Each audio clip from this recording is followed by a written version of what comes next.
우리가 알고 있듯이 오늘은 종료주일입니다. 오늘 연주의 가사 내용이 너무나 오늘 그리고 한 주간의 예수 그리스도에 대한 이야기가 가득 담겨 있는 것을 볼 수 있습니다. 오늘 우리가 알고 있는 것처럼 예수님께서 이제 우리의 죄를 대속하기 위해서 예루살렘에 입성하는 날이죠. 그날을 기념하는 것이 종료주일. 그래서 우리가 예수 그리스도를 기억하고 그의 죽으심을 기억하는 시간 한 주간을 또 갖습니다. 그리고 그 다음 주에는 우리가 부활절을 맞이해서 그리스도의 부활에 함께 우리가 기뻐하고 동참하는 그런 시간을 갖습니다. 오늘 종료주일을 맞이해서 또 많은 사람들이 이스라엘 사람들이 예수님을 맞이했습니다. 근데 정말 그 시대에 놀랍게도 예수 그리스도를 준비한 사람이 있습니다. 오늘은 그 한 사람을 소개했으면 합니다. 제가 오늘 소개하고 싶은 한 사람은 세례 요한입니다. 오늘 그는 세례 요한은 제가 성경에 나오는 인물이 수도 많죠. 그 역사 안에 있는 수많은 사람들 중에 가장 제 마음에 담는 그런 인물이 세례 요한입니다. 제가 가장 닮고 싶은 사람, 그것도 세례 요한이었습니다. 그의 내면의 깊은 곳에 자리 잡고 있는 그의 삶의 중심, 그것은 저에게 항상 저를 뒤돌아보게 하고 내 삶을 점검케 하고, 그리고 그것이 그분의 삶, 이 세례 요한의 삶이 그 내 삶의 기준점이 되는 시간들이 있었습니다. 그래서 오늘 제가 그 세례 요한을 묵상하면서 같이 주신 마음을 나누려 합니다. 그는 세례 요한은 우리가 잘 알고 있듯이 마지막 선지자입니다. 마지막 선지자로 그가 이 땅에서 예수 그리스도를 소개하는 그런 사람이죠. 그의 생애는 우리가 알고 있던 것처럼 사역 기간, 그 세례 요한의 사역 기간은 6개월입니다. 그가 6개월 동안에 전심으로 예수 그리스도를 준비하고 그를 예비한 일을 함으로 돼서 그는 이 땅에서 가장 존귀한 자, 뛰어난 자라는 별명을 얻을 정도로 뛰어난 사람입니다. 오늘은 그 사람에 대해서 같이 나누려 합니다. PPT는 계속 띄워주시면 말씀이 나올 것 같아요. 우리 한번 요한복음 1장 6절을 우리 다 같이 한 목소리 읽어보겠습니다. 하나님께로 보내심을 받은 사람이 났으니 이름은 요한이라. 요한은 우리가 알고 있는 것처럼 SN파입니다. 그것은 쿵랑 공동체라는 공동체에 속하던 사람이죠. 그가 광야에서 이 쿵랑 공동체에서 운동 생활하면서 광야에 운동 생활하면서 살다가 이 이스라엘에 내려오는 전례 얘기로 말에 의하면 그가 쿵랑 공동체에서 운동 생활하고 정말 하나님과 깊은 교제 가운데 있었는데 어느 날 하나님의 음성을 듣습니다. 그것은 당연히 하나님의 음성은 말씀 속에서 나왔죠. 말씀을 보면 이사야 40장 3절과 말라기 3장 1절을 묵상했을 것 같아요. 묵상 중에 하나님이 그에게 계시를 냅니다. 하나님께서 그에게 계시를 내죠. 뭐라고 합니까? 나는 선지자 이사야의 말과 같이 주의 길을 곧게 하라고 광야에서 외치는 자의 소리로다 얘기합니다. 그는 자기의 정체성을 뭔지 알았어요. 그는 이 땅에 하나님이 보내셨다 얘기합니다. 하나님이 나에게 보내셨는데 나에게 맡긴 일이 있다고 얘기하죠. 그것을 무엇으로 봤다고요? 이사야서 40장 3절의 말씀이 그의 삶 가운데 들어왔어요. 그러니까 외치는 자의 소리여 너희는 광야에서 여호와의 길을 예비하라. 사막에서 우리 하나님의 대도를 평강케 하라. 또 말라기 3장 1절에 만군의 여호와가 이르노라. 보라 내가 내 사자를 보내리니 그가 내 앞에 길을 예비할 것이요. 이 사람이 세례 요한이 이게 오래전에 말라기 선지자를 통해서 이사야 선지자를 통해서 쓴 책입니다. 하나님께로 받은 내용, 선지자들의 말씀을 듣는데 이 말씀을 보면서 세례 요한은 하나님의 음성을 듣기 시작합니다. 하나님께서 미리 예수 그리스도를 예비하는 자가 있다고 말씀하시고 그가 소리가 얘기하고 그는 광야에서 외치는 자의 소리라 얘기합니다. 그는 그 얘기를 들으면서 뭐가 나왔죠? 음성을 뭡니까? 이 말씀은 이사야가 한 얘기고 말라기 선지자가 했지만 이 말씀은 나에 대해서 얘기하는 거구나 알아들었죠. 우리가 묵상에서 본 것처럼 이 말씀을 통해서 나에게 무엇을 말씀하십니까? 한번 물었을 것 같아요. 그때 하나님께서 말씀하신 것은 이 사람이 바로 너다. 너는 예수 그리스도를 예비하는 자로 내가 세웠으니 너는 그 일을 할 것이다 얘기했을 겁니다. 그 일을 알고서 쿵당 공동체에서 전설에 의하면은 다 내려놓고 어느 날 사라졌대요. 그리고 광야에서 누군가 나타났습니다. 그가 뭐하죠? 예, 하나님의 이 말씀에 대답해서 반응해서 어떻게 합니까? 나와서 회개하라, 천국이 가까이 왔다 얘기합니다. 여러분, 이게 세례 요한의 모습입니다. 저 이 얘기를 들으면서 무슨 생각을 할까요? 저는 이제 어느 날 이 요한복음에 대해서 묵상을 했습니다. 요한복음은 저의 생애에서 가장 많이 묵상하는 책 중입니다. 우리가 생각할 때마다 저는 새로운 일을 할 때마다 요한복음 묵상해요. 왜냐하면 요한복음은 친밀감의 책이잖아요. 하나님과 아들이신 예수 그리스도의 친밀감을 나타낸 놀라운 책입니다. 그래서 저는 이 책을 굉장히 사랑하는데 이 책에 처음 등장하는 인물이 세례 요한인 거예요. 오늘 이것에 대해서 같이 보는 순간에 동일한 얘기가 저에게 나왔습니다. 하나님께서 보내심을 받은 사람이 났으니 이름은 요한이라. 이것을 우리 묵상하게 되죠. 이 본문을 가지고 하나님, 예 맞습니다. 2000년 전에 세례 요한은 선지자가 예수 그리스도를 예비하는 자로, 그의 길을 평탄케 하는 자로, 대로를 숙축하는 자로 그 땅에 왔습니다. 알죠? 그럼 이 말씀을 통해서 나에게 무엇을 말씀하기 원하십니까? 질문했을 때 하나님 뭐라 그럽니까? 너도 보낸 자다 이런 거예요. 그건 당연히 여러분과 나도 동일합니다. 하나님은 이 땅에 우리를 그냥 우연히 태어난 게 아니죠. 하나님 하늘에서 항상 하늘에서 우리를 이미 창세 전에 택정하시고 부르시고 이 땅에 적정한 때에 보내셨습니다. 2000년 뒤에 저에게 말씀하신 건 뭡니까? 여러분과 동일합니다. 내가 너를 이 땅에 보냈다. 그냥 너 태어난 것이 아니라 내가 계획을 가지고 뜻을 가지고 너를 이 땅에 보냈다는 얘기예요. 저는 그것을 알았죠. 맞습니다. 하나님이 세례 요한을 이 땅에 보내서 예수 그리스도를 예비하는 자로 세운 것처럼 저기도 동일한 것을 알았어요. 그때 제가 알았죠. 맞네요. 하나님 세례 요한을 주를 예비한 자로 세운 것처럼 저에게도 동일하게 뭔가를 말씀하신 게 있습니다. 그럼 뭐죠? 여러분과 나나 똑같은 하박국 2장 14절. 물이 바다 덮음 같이 여호와의 영광이 온 땅 가운데 충만한 것을 너희가 볼 것이다 이 말한 그 일, 부흥에 대해서 말씀하셨어요. 저에게 오래전에 부흥을 말씀하셨기에 예 맞습니다. 저는 부흥에 대해서 어떻게 할 것인가 물었을 때 하나님은 저에게 이 동일한 얘기를 하십니다. 난 널 보냈다. 이 땅에 하나님의 영광, 그의 영광이 누가 예수 그리스도의 영광, 그것이 뭡니까? 부흥이잖아요. 그의 부흥이 온 땅 가운데 충만한데 너를 불렀다. 아마 이 안에 모든 사람들이 그렇게 불렀을 것을 믿는 것입니다. 여러분, 이 내용이 여러분과 우리 모두에게 오늘도 레마로 하나님의 음성으로 들리기를 바랍니다. 저에게 하나님께서 말씀하신 음성을 들었죠. 그것은 내가 너를 보냈다. 그 일은 이 땅에 예수 그리스도의 영광을 드러낸 자로 불렀다 얘기합니다. 그러면서 그러면 제가 어떻게 하길 원하십니까? 물었을 때 하나님, 너는 그 부분에서 영적 대각성 운동, 세례 요한이 한 것이죠. 예수 그리스도 천국에 왔으니까 너희가 어떻게 하라고요? 회개하라. 그게 뭡니까? 우리의 생각을 바꿔라. 구약적 생각 바꿔라 얘기하는 그 회개, 그것을 나에게 말씀하셨거든요. 그래서 저는 알았죠. 맞습니다. 저도 동일하게 부흥을 위해서 영적 대각성 운동에서 외치는 자의 소리입니다. 그것이 저에게 주시는 마음입니다. 그러면 이제 어떻게 그러면 내 삶에 어떻게 적용할까요? 이것이 문제였습니다. 동일하게 세례 요한과 같이 나도 부르심을 받은 사람입니다. 부르심을 받은 사람이 났으니 이름은 홍성용이라. 여러분, 이 말씀에 대해서 우리 한번 띄워주시고 각자가 한번 이 말씀을 한번 읽어보겠습니다. 자기 이름을 넣어서 이름은 각자 이름 하나 둘 셋.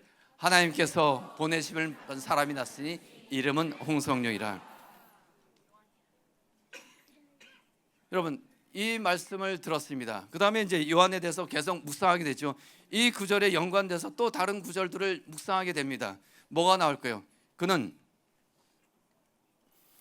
요한은 약대털을 입고 허리에 가죽띠를 띠고 메뚜기와 석청을 먹더라. 여기서부터 문제가 됐습니다. 똑같이 하나님의 보내심을 받았고 그의 부르심도 예수 그리스도를 예비하는 자고 저도 동일하게 그의 영광을 이 땅 가운데 드러내는데 네가 외쳐라 하는 것이었어요. 예, 맞습니다. 그런데 문제가 뭐죠?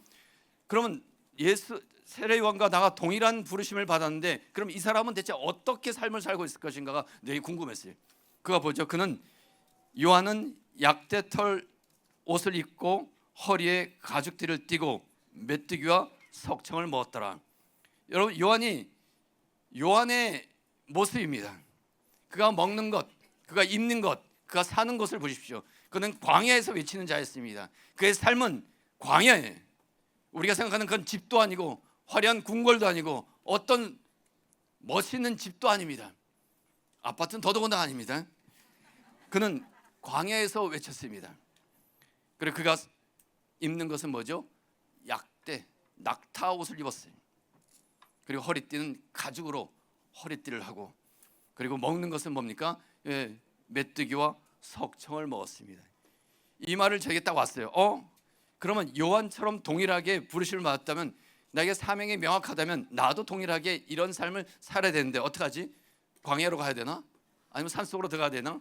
저는 오랜 세월 동안 정말 섬 속에서 갇혀본 적이 있습니다. 은둔 생활을 한 적이 있어요. 근데 하나님께서 제게 말씀하시는 부분은 이 장소에서 그때 얘기하신 게 아니라 이 서울 한복판에서 저에게 말씀하신 것입니다. 너 사는 곳 어디냐? 내가 그럼 광야로 가야 되나? 아니면 다시 산속으로 들어갈까? 그럼 바다 건너서 다시 내가 이 광야라는 곳으로 가야 될 것인가? 아니면 입는 옷, 어떻게 낙타옷 없으면 어떻게 합니까? 뭐 우리나라에서 있는 속옷이라도 갈아입을까? 소가죽을 입어야 되나? 먹는 것, 우리가 먹는 것 말고 여기서 말한 것처럼 메뚜기와 석청을 먹었더라. 그것처럼 나도 그렇게 먹어야 동일하게 부르심에 맞는 삶을 사는 것 아닙니까? 그런데 그렇지 않다는 것을 알았어요. 이 세례요한은 그 당시에서 어떤 모습이었습니까? 그 당시에 예루살렘에 와서 외칠 때 그의 삶이 어떤 것인지를 명확하게 얘기하는 것입니다. 예루살렘에 모두가 화려한 옷을 좋아합니다. 거기는 멋있는 집을 좋아하고 맛있는 음식, 배부른 음식을 좋아하는 무리들 앞에서 그가 한 모습은, 나는 그의 모습은 광야에서 산다는, 너희와 다르다는 것이. 그 무리 모두가 멋진 집에서 살고 어디서 살지 모르지만, 이 성 안에서 멋있는 삶을 살지 모르지만, 그는 성 밖 저기 광야라는 황무지에 그에서 사는 곳이었습니다. 또 뭘 입죠? 여러분, 이것은 무엇을 의미합니까? 입는 옷, 그들은 화려한 옷을 입기를 좋아했습니다. 멋있는 옷, 목사는 목사의 복장이 있어야 되고 모든 사람이 자기의 복장이 있습니다. 그런데 세례요한은 그것에 관심이 없다는 것이었어요. 그는 약대 옷을 입었다는 얘기.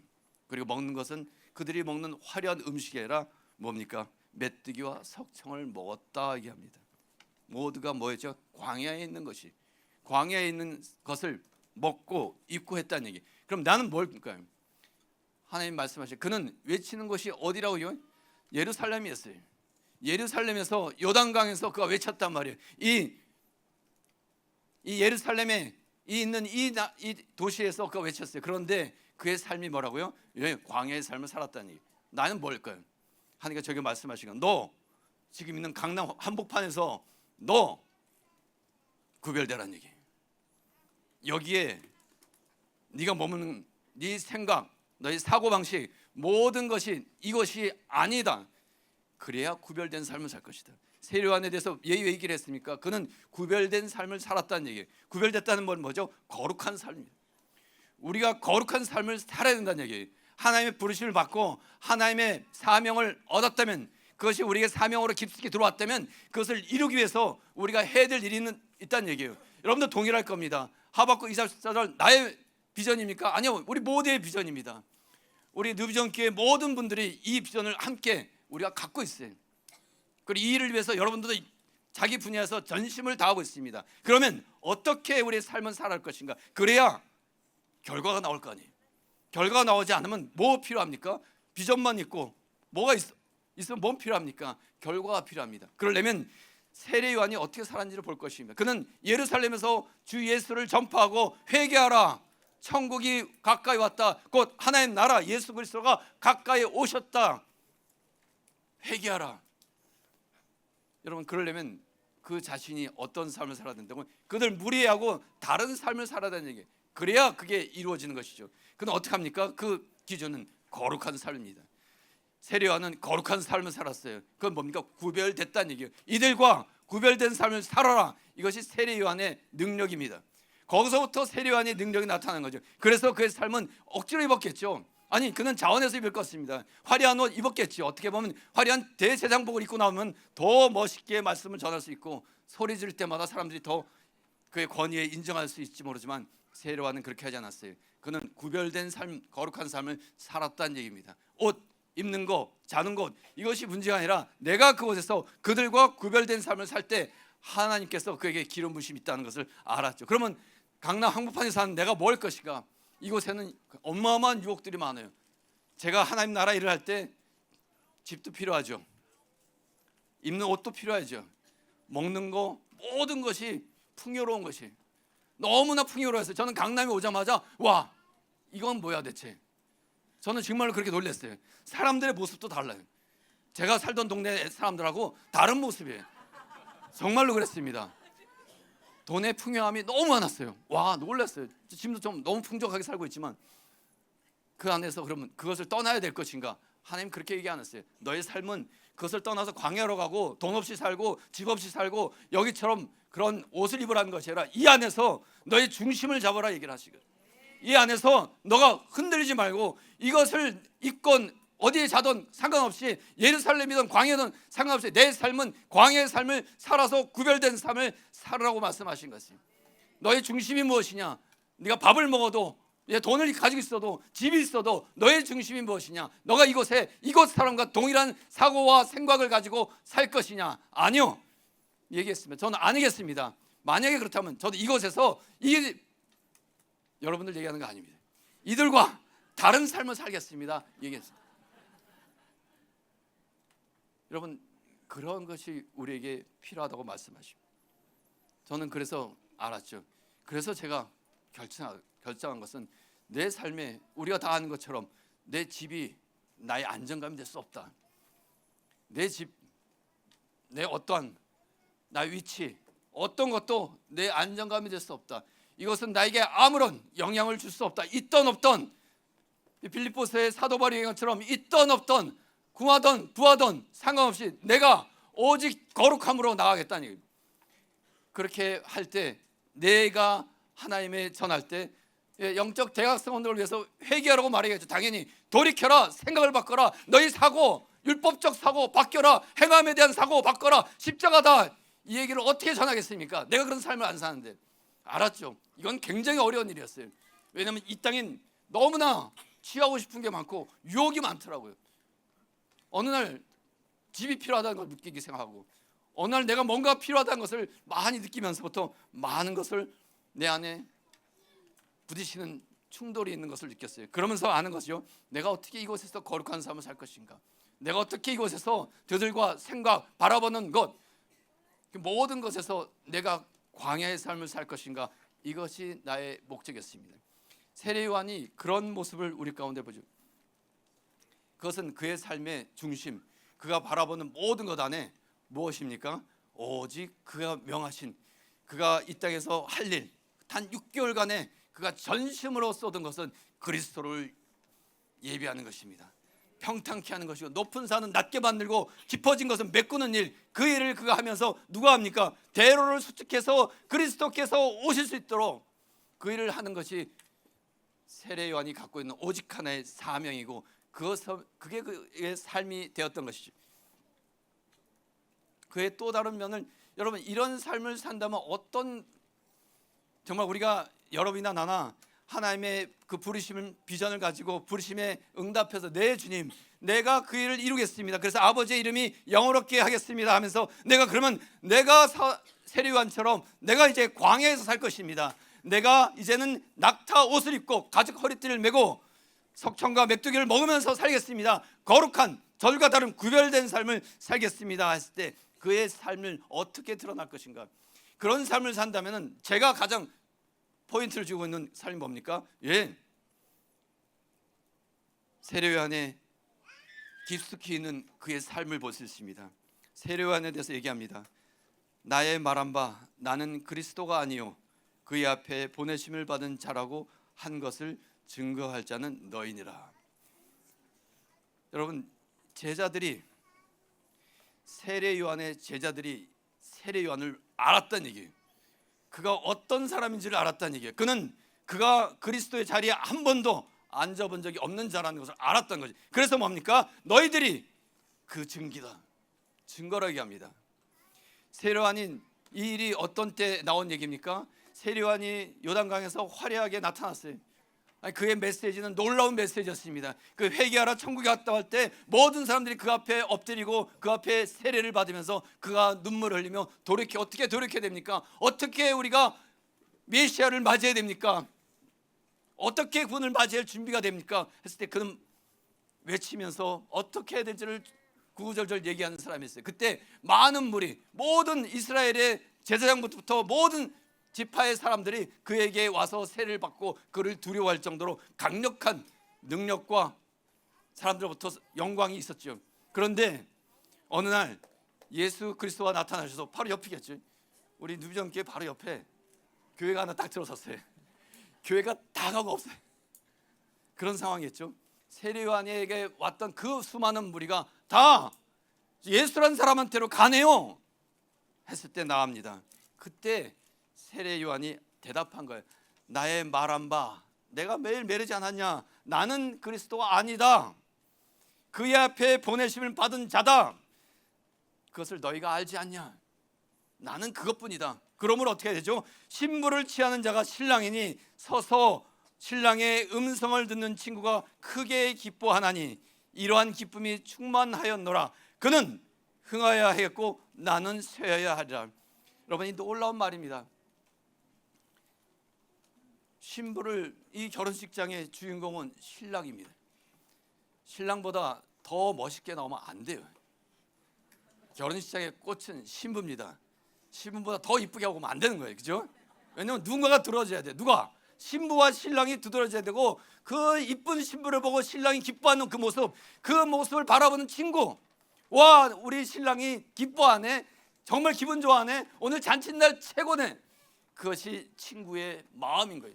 그 친구의 마음으로 충만하다는 것입니다. 그게 넘어가지 않고 그것이 얼마나 큰지 그것에 대해서 세례요한이 얘기합니다. 그러면서 그가 참 저에게 심장에 넣는 얘기를 합니다. 그는 흥하여야 되겠고 나는 쇠하여야 하리라. 여러분, 이것이 여러분 엄청나죠? 그는 흥하여야 된대. 예수 그리스도는 흥해야 되고 나는 쇠해야 된다. 지금 현상 맞다는 얘기예요. 이것을 제가 또 묵상했죠. 여러분, 시소를 아시죠?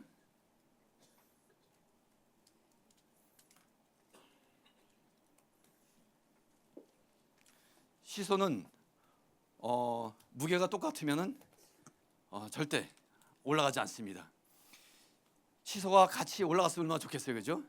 시소가 같이 두 개가 이렇게 올라가면 참 좋은데, 시소는 항상 하나가 올라가면 하나가 내려가게 돼 있는 거예요. 이게 참, 그럼 뭔 얘기를 하겠습니까? 제가 이 세례요한이 얘기하는 그는 흥해야 되는데 예수 그리스도가 올라가셨어요. 그러면 나도 올라가야 되는데 아니요, 내려가는 게 맞다 하는 것입니다. 그 얘기는 뭐죠? 나는 반드시 쇠야 되는 거예요. 나는 반드시 쇠어야 예수 그리스도가 높아진 것이죠. 나는 낮아져야 된다는 얘기예요. 똑같이 올라갈 수 없다는 얘기입니다. 나 중심적인, 여러분, 이게 세례 요한의 모습이라는 얘기예요. 그의 삶은 그 중심 깊숙해 그가 기쁨으로, 정말 기쁨이 넘치는 충만함, 그의 평강과 기쁨의 충만함은 대체 무엇일까? 그는 그것으로 충만했대요. 예수 그리스도가 높아지고 나도 높아지면 얼마나 좋겠습니까? 그렇죠? 예수님도 높아지고 나도 유명해지고, 예수님이 영광받고 나도 영광받고, 예수님 추앙받고 나도 추앙받고, 이러면은 얼마나 좋겠어요. 세상 사람들이 제일 좋아하는 얘기잖아요. 그런데 세례 요한이라는 사람은 그렇지 않았어요. 아니, 예수님이 높아지면 반드시 나는 추락해야 되는 것이고, 나는 저 밑에 있어야 되는 게 정상이다. 그분이 영광 받는다면 난 영광이 다 없어져야 되는 게 정상이라고 하는 거예요. 그 얘기를 지금 하는 겁니다. 그래서 제가 이 말이 너무 내 안에 들어와요. 왜냐면 부딪히는 일이 많잖아요. 내가 생각할 때마다 예수님의 영광은 당연히 높이죠. 모든 그리스도인이 다 보는 것은 예수님의 영광. 우리 예배의 대부분의 곡이 뭡니까? 그분의 영광이잖아요. 높이는 게 우리의 찬송가의 내용입니다. 찬양의 내용인데, 문제는 뭡니까? 나도 영광이에요. 나도 좀 영광 받았으면 좋겠습니다. 나도 같이, 나도 높임 받고 나도 존중받고 싶고. 근데 세례요한은 그 모든 것이 아니다 얘기합니다. 그는 결국 사람의 눈도 보이지 않는 곳에서 목베임을 당해서 죽습니다. 그러나 그 마음에 뭐라 할까요? 기분 나빴을까요? 억울했을까요? 아니요. 세례요한은 충만했어요. 내가 목베임을 당해서 예수 그리스도가 높이를 받는다면 그것이 나의 기쁨이다. 그것이 저의 심장에 들어왔어요. 저의 삶에 이 말이, 이 묵상을 하면서 이 삶이 저에게 심장에 들어와서 저의 삶에 이것이 기준이 되는 것입니다. 그러면 이런 사람들의 특징이 뭘까요? 여러분, 이 세례와는 자기란 존재가 없어요. 이 내 마음 안에 그리스도만 있는 거예요. 나는 여기 있어요. 이게 세례 요한의 삶입니다. 자기 중심 안에, 자기 내면 안에 자기란 존재가 없는 거예요. 그 안에는 오직 누가만 있어요? 예수 그리스도만 있는 거예요. 그래서 그의 삶인 세례 요한의 삶을 볼 때마다 뭘 느끼겠습니까? 와, 정말 사도 바울에게처럼 자기가 죽었다는 것을 아는 자, 십자가에 내가 예수 그리스도 죽었을 때 못 박혀 죽은 자기가 죽은 자인 걸 아는 자라는 것을 알았어요. 그것은 뭡니까? 나라는 존재, 나라는 중심, 나의 영광. 우리는 모두가 그것을 원하잖아요. 누가 나한테 잘했다고 칭찬하면 기분이 업되고, 누가 나한테 잘못했다 그러면 기분이 죽고, 돈이 많으면 기분이 업되고, 뭐갑니까? 나라는 중심, 나의 돈, 내 영광, 나의 집, 나의 아내, 나의 자녀, 그것이 모두가 잘 되면 우리는 영광, 거기에 뭐가 들어가있죠? 나라는 존재예요. 근데 세례와는 그게 없다는 얘기예요. 와, 이 사람은 어떤 존재길래 대체 그 안에 그 중심 깊은 곳에 전혀 어려움도 없고 아픔도 없고 두려움도 없고 기쁨이 넘치는데 그 기쁨은 예수 그리스도가 그의 중심에 있다는 얘기예요. 그럼 뭐가 되죠? 나 중심에서 그리스도 중심으로 바뀌는 거죠. 그리스도가 중심이 되어서 그리스도가 높아지면 기분이 좋고, 그리스도가 낮아지면 화가 나고, 그리스도의 영광이 높아지면 기분이 좋고, 여러분 그런 사람이었다는 얘기. 이것이 저에게 도전이 된 일입니다. 매 순간마다 무슨 일을 하든 뭘 하든, 가정에 있던 교회에 있던 사역을 하든 뭔 사역할 때마다 이것이 나를 계속 찔러요. 내가 영광 받을 때마다 이 말씀입니다. 너는, 이것은 예수님 말처럼 알았죠. 내가 할 수 없는 것이다. 그래서 예수님 뭐라 그럽니까? 성령, 하나님은 하실 것이다. 하나님께 구하기 시작했습니다. 하나님, 성령님, 나에게 이것을 알게 하시고 이것이 내 심장 안으로 들어와서 내 중심 있던 이 삶에서 나오고, 예수 그리스도가 이 안에 중심에서 내 심장이 곧 예수 그리스도가 되기를 원합니다. 나는 저기 있어서 나에게 누가 뭐라도 목을 베든 욕을 하든 아무런 느낌이 없고, 오직 그리스도가 중심이 돼서 그가 영광 받을 때 기쁨이 있고, 그가 존중받을 때 내가 나의 연민해라, 그리스도에 대해서 모든 감정이 그리스도로 가 있게, 내 눈물은 오직 예수 그리스도에서만 눈물 나는 것, 그런 삶이 되기를 원하는 것입니다. 여러분도 그런 삶이 되기를 원한다고 믿습니다. 오늘 종료 주일입니다.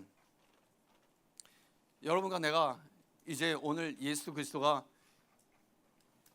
이 예루살렘에 입성합니다. 여러분과 나는 어떤 마음일까요? 예수님이 나에게 온다는 게 어떤 의미입니까? 여러분의 마음에 예수 그리스도가 온다, 그분을 믿는다는 것, 그분을 어떻게, 이 세례 요한을 보십시오. 그는 예수 그리스도가 올 때 그 기쁨이 어떤 기쁨인지, 그는 친구의 기쁨이었어요. 신랑 친구의 기쁨이 충만했습니다. 그분으로 통해서 내가 뭔가 얻으려는 것이 아니라 내가 영광을 얻고 내가 어떻게 높임받고 존중받으려는 그런 이스라엘 백성들, 일반 이스라엘에 있는 모든 유대인, 바리새인, 서기관, 율법사들 같은 생각이 없었다는 얘기예요. 그들은 예수 그리스도에 입성할 때 무엇을 바랬습니까? 다윗처럼 이 나라가 다시 한번 온 열방을, 온 세계를 휘어잡는, 주도하는 나라가 되기를 원했고, 내가 배부르기를 원했고, 내가 좋은 집, 내가 왕이 되기를 꿈꾸는 그런 사람들과 다르게 그는 구별된 거룩한 삶을 살았어요. 그는 오직 그리스도가, 그가 하나님 나라 아닙니까? 천국이고 예수 그리스도, 그가 오시는 것이 어떤 것인지를 알았던 것입니다. 우리가 그런 삶을 살기를 원합니다. 우리가, 여러분, 이 말씀이 세례요한이 이사야서를 통해서 음성을 들었다면, 제가 세례요한을 통해서 음성을 들었다면, 여러분도 이 시간을 통해서 음성을 듣길 바랍니다. 그리고 하나님, 여러분, 그것만이 우리가 이 땅에서 살아가는 존재 목적이에요. 6개월을 살던 1년을 살던 10년을 살던 또 연장돼서 80년을 살던 중요한 게 아니라 내가 어떻게 살 것인가. 이 땅에서 누리는 것은 하늘나라에 카운트가 없습니다. 당연합니다. 아니, 하늘나라 모른다 그럴 거예요. 아마. 너 영광 다 받았잖아. 너 존중 다 받았잖아. 그런 사람은 하늘나라에 명단에 제가 알기로는 없는 것으로 알고 있어요. 오직 그리스도만을 위해서 살았던 그들만이, 왜냐하면 예수 그리스도가 하나님 나라잖아요. 천국이 왔다는 게 예수 그리스도잖아요. 그분이 있는 곳에 내가 있으면 내가 천국이 되게, 우리는 그런 삶을 살기로 결단하고 뉴비전교회 우리 모두는 그런 마음으로 이 땅에서 앞으로 내가 5년을 살던, 아니 1년 뒤에, 아니 6개월 뒤에 내 이 생을 마감하던 우리는 그 시간 동안에 전심으로 예수 그리스도를 중심된 그분의 영광을 위해서, 그분의 존중됨을 위해서 우리가 사는 그런 우리 모두가 되기를 여러분 앞에 축원합니다. 우리 이 시간 기도하죠. 기도할 때는 이 종료주일에 우리가 예수 그리스도를 환영합니다. 그 예수 그리스도를 환영합니다. 그분이 나의 구주이십니다. 그분이 나의 주인이 되십니다. 내 가운데 심장에 그분만이 주인이십니다. 그 어떤 것도 나도 누구도 그것을 차지할 수 없습니다. 오직 예수 그리스도만이 나의 심장이 되시고 나의 영광이 되시고 나의 중심이 되십니다. 그분만이 존중받기에 합당하십니다. 이 시간에 그렇게 고백하면서 주님 앞에 나가겠습니다. 주여 한번 외치겠습니다. 주여. 예, 그렇습니다. 주님, 우리의 심장의 중심은 예수 그리스도입니다. 그 보좌에 앉으신 분은 오직 어린 양이십니다. 내가 이 땅에 사는 목적도, 내가 이 땅에 사는 어떤 것도 그분을 예배하는 것이고, 그분을 중심에 앉게 하시는 것이고, 그분의 영광 받게 하는 것이고, 예수 그리스도가 존중받는 것이 이 땅에 사는 저의 목적임을 우리가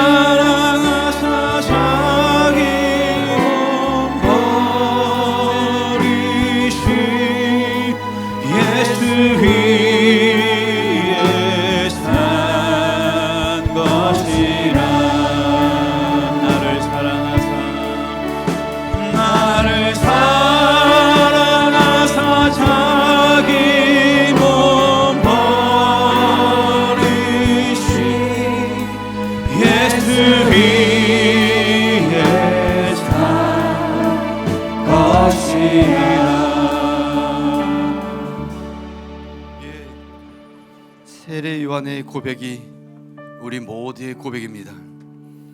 우리가 그리스도가 아니시고 우리가 내 마음의 주인도 아니고, 주님, 내 마음의 주인은 오직 예수 그리스도 한 분이십니다. 그분만이 나의 목자 되시고 나의 주인 되시고 나의 왕이 되시고 나의 전부가 되십니다. 오늘 이 종료주일 그 예수 그리스도 한 분만을 우리가 높여드리고 우리 뉴비전교회 모든 성도가 그분을 환영합니다. 영광 받아 주시옵소서. 감사드립니다. 예수 그리스도의 이름으로 감사드립니다. 아멘. 오늘 우리 목사님 주신 메시지로 삶에 우리가 살아내야 되겠습니다. 그래서 우리가 이 적용점을 좀 가져야 되겠습니다. 우리 목사님의 심장이 보이잖아요. 그러니 주께서 우리 목사님을 통해서 주신 이 메시지로 우리가 이 고난주일간 한 주간 우리가 특별 새벽 기도하면서 묵상을 깊이 하면 좋겠습니다. 집은 광야에서 살았다. 주의 길을 예비하는 세례 요한의 집. 우리는 다시 오실 예수 그리스도의 길을 예비하는 나의 집. 이 극명하게 대비되잖아요. 주의 길을 예비하는 세례 요한이 입은 것. 지금 우리가 원하는 옷, 그가 먹은 음식, 우리는 온갖 진귀한 모든 부패를 먹고 싶은 나의 마음, 이걸 쭉 우리 목사님의 마음을 나눠주면서 우리는 적용점을 가져야 되겠다. 그냥 넘어가면 안 되겠다. 우리가 명품 옷, 더 좋은 아파트, 진귀한 음식들을 우리가 원한다면 끊임없이 우리의 모든 시간을 거기에 다 허비할 것입니다. 더 좋은 집을 얻는데 우리의 많은 시간을 허비할 것이에요. 더 좋은 음식과 옷을 입기 위해서 우리는 많은 시간과 열정과 에너지를 썩어 없어질 것에 대해서 다 드리게 될 것입니다. 그런데 우리가 세례 요한처럼 단순하고 아주 심플한 삶을 살기로 결정한다면 우리의 많은 시간은 주님께 드릴 수 있는 시간들이 남을 것 같습니다.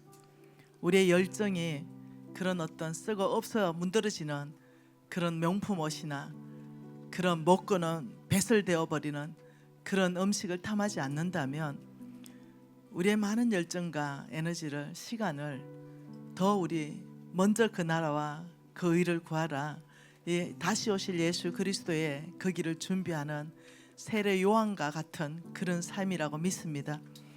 그러니 우리가 이 주신 메시지를 가지고 우리는 더 좋은 집을 탐하는 것이 아니라 자족하는 삶을 통하여 주님 세례 요한을 통하여 깨우쳐 주시니 저희들이 자족하면서 아버지 더 많은 에너지를 집 사는 데 드리는 것이 아니라 하나님 나라 확장하는 데 드리겠습니다. 아버지 지금 있는 옷으로도 충분합니다.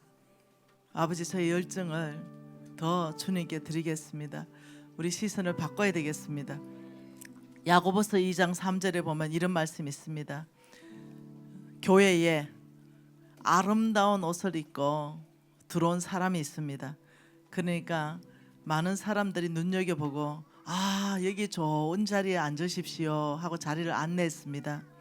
그런데 가난한 자가 들어왔습니다. 남루한 옷을 입고 들어왔어요. 앉든지 말든지 관심을 안 가집니다. 여러분 이런 시선 때문에 끊임없이 우리는 더 좋은 아파트, 더 좋은 명품 옷, 더 좋은 음식들을 갈망하게 되는 것입니다. 남의 시선, 남의 인정, 우리가 오늘 주신 말씀 쭉 들으면서 주께서 우리에게 하신 말씀인 줄 알아듣고 아버지 우리가 외모로 사람을 보지 않겠습니다.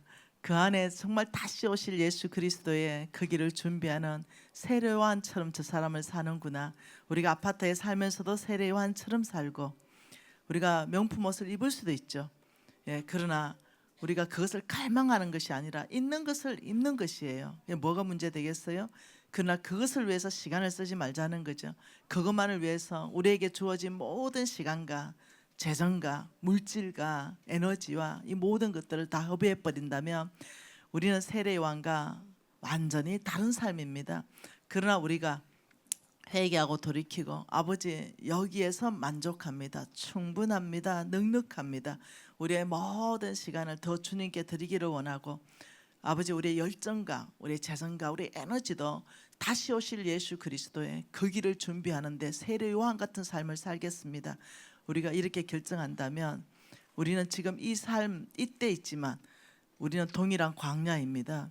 우리가 아파트에 살지만 세례 요한 같은 그 광야에 사는 것이에요. 더 좋은 집을 살 수 있지만 자제하는 것이죠. 절제하는 것이에요. 우리가 지금 옷을 입고 있지만도 낙타옷 입은 거하고 똑같은 것입니다. 왜냐하면 살 수 있는데도 절대 사지 않기 때문이죠. 자족하기 때문이죠. 더 가난한 자들한테 오케이 이 사역에 힘쓰는 거죠. 우리의 시간을, 우리의 에너지를, 우리의 재정을 오케이 사역에 쓸 수 있는 것들을 마련할 수 있는 거죠. 전도하고 복음 전하는 길에 우리가 마련할 수 있는 거죠. 여러분 우리 다시 한번 목사님을 통해서 우리에게 주신 메시지를 지금 나의 삶에서 다 또 광야로 들어가지 마시고 지금 있는 곳을 광야를 되게 하라. 세례 요한처럼 더 큰 것을 갈망하지 않는다면 그것이 광야입니다. 더 명품 옷을 갈망하지 않는다면 그것이 낙타옷인 줄 믿습니다. 그것이 오늘부터 나는 세상과 관점을 다르게 사는 것입니다. 세상의 사고관과 가치관을 다르게 삽니다. 아버지 다시 오실 예수 그리스도 그 길을 준비하는데 세례 요한처럼 자족하며 더 시간을 주님 나라에 드리고 아버지 더 제 열정을 주님 나라에 드리며 아버지 제 있는 곳을 광야로 여기겠습니다. 아버지 제 입는 옷을 낙타옷으로 여기겠습니다. 아버지 제 먹는 것을 메뚜기와 석청으로 여기겠습니다. 아버지 음식을 탐하지 않겠습니다. 아버지 충분하고 자족합니다. 아버지 냉장고에 있는 것부터 파먹겠습니다. 여러분 이게 세례 요한 내 삶이 아니겠습니까? 우리 유비전 교회 공동체는 잘 입고 오는 사람 여기 앉으세요. 우리 절대 그런 거 없습니다. 오히려 상처받고 가죠. 예, 아주 그냥 난 대학 교수이고 아주 세상에서 잘 나가는데 유비전 교회 왔더니 아는 척도 안 하더래.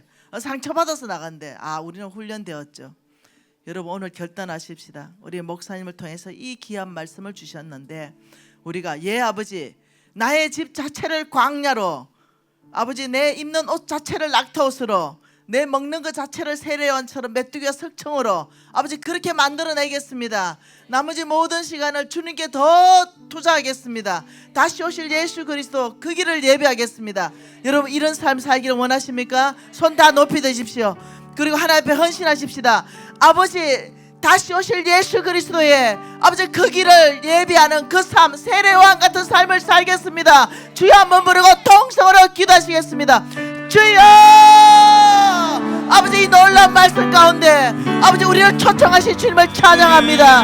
아버지, 세례요한의 이 사명은 우리의 사명입니다. 아버지, 세례요한이 선택한 그 집에 살 것이며 그 입는 것 먹은 것을 돈받아 살기로 결정합니다. 아버지, 더 많은 시간을 주님 나라에 드릴 것이며 아버지 더 많은 재정과 아버지 더 많은 아버지 열정을 주님 나라에 드릴 것입니다. 아버지, 다르게 살 것입니다. 세상과 다른 가치관, 세상과 다른 원칙으로 살겠습니다. 아버지, 우리 안에 주께서 말씀하시고 단순하게 살아라고 말씀하시니 단순하게 살아내겠습니다. 아버지, 하나님 나라에 헌신합니다. 먹을 것, 입을 것, 마실 것을 위해서 살지 않겠습니다. 그 나라와 그 의를 구하는 삶을 살겠습니다. 주여, 우리 가운데 깨닫게 하시고 돌이게 하시고 새롭게 헌신하게 하신 주님을 찬양합니다.